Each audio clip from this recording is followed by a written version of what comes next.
Sir வணக்கம். ஒரு சிறிய ரக ராக்கெட்டுக்கான தேவை என்ன இருக்கிறது? இப்போ வெளிநாடு செயற்கைக்கோள்களையும் கூட நாம் விண்ணில் எடுத்து செல்லக்கூடியது என்பது எந்த அளவுக்கு ஒரு பெருமைமிகு விஷயமாக நாம் பார்க்கலாம்?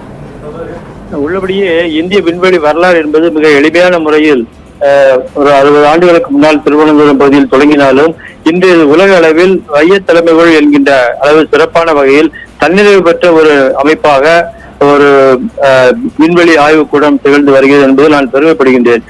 இந்த குறிப்பிட்ட காலகட்டங்கள் எல்லாம் நான் ஆரம்பத்தில் வானிலை ஆராய்ச்சிக்காகவும் இந்த தகவல் தொடர்புக்காகவும் இந்த தொலை உணர்வுக்காகவுமான செயற்கைக்கோள்களை எல்லாம் நீண்டகால ஆய்வில் உள்ள செயற்கைக்கோள்களை நாம் அனுப்பி வந்தோம்.